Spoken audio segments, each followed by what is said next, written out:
புதுச்சேரியில் சட்டம் ஒழுங்கு விரைவில் சரியாக ரவுடிகளுக்கு என்கவுண்டர் போன்ற கடினமான தண்டனை வழங்க வேண்டும் என்று ஜான்குமார் எம்எல்ஏ வலியுறுத்தல். புதுச்சேரி பாஜக எம்எல்ஏவும் முதல்வரின் பாராளுமன்ற செயலருமான ஜான்குமார் அவர்கள் இன்று செய்தியாளர்களிடம் கூறியதாவது: புதுச்சேரியில் சமீபத்தில் படுகொலை செய்யப்பட்ட பாஜக பிரமுகர் உமாசங்கர் கொலை வழக்கை சிபிசிஐடி பிரிவுக்கு மாற்ற வலியுறுத்தியிருந்தேன். ஆனால் தற்பொழுது புதுச்சேரியில் சில காலமாக ஆளுநர் மாளிகை, முதலமைச்சர் ரங்கசாமி வீடுகளுக்கு தொடர்ந்து வெடிகுண்டு மிரட்டல் வருகின்றது. புதுச்சேரியில் சட்டம் ஒழுங்கு சரியான முறையில் இல்லை. இது தொடர்பாக மத்திய உள்துறை அமைச்சரை சந்தித்து முறையிட உள்ளேன். காவல்துறை சிறப்பாக செயல்பட மத்திய அரசின் உதவி தேவை. தவறு செய்யும் ரவுடிகளுக்கு பயம் வர வேண்டும். முத்தியால்பேட்டை சிறுமி கொடூரமான முறையில் கொலை செய்யப்பட்டார். அந்த குற்றவாளிகளுக்கு என்ன தண்டனை கிடைத்தது? கடைசியில் சிறையில் சம்பந்தப்பட்ட நபர் தற்கொலை செய்து கொண்டார். அந்த அளவுக்கு தான் நம்மிடம் சட்டம் உள்ளது. புதுச்சேரியில் மிக மோசமான குற்ற செயல்களில் ஈடுபடும் குற்றவாளிகள் என்கவுண்டர் மாதிரியான அதிரடியான நடவடிக்கைகள் எடுக்க வேண்டும்.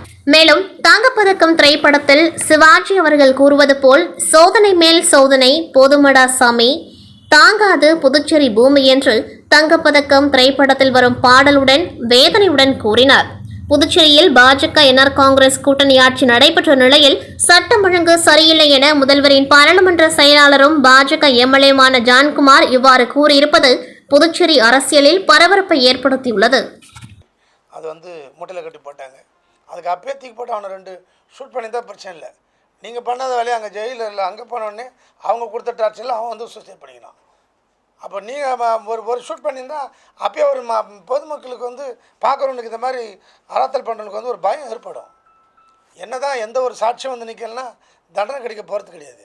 இதில் இம்மிடியேட்டாக இந்த இது மத்திய அரசுக்கு கொண்டு போகணும்.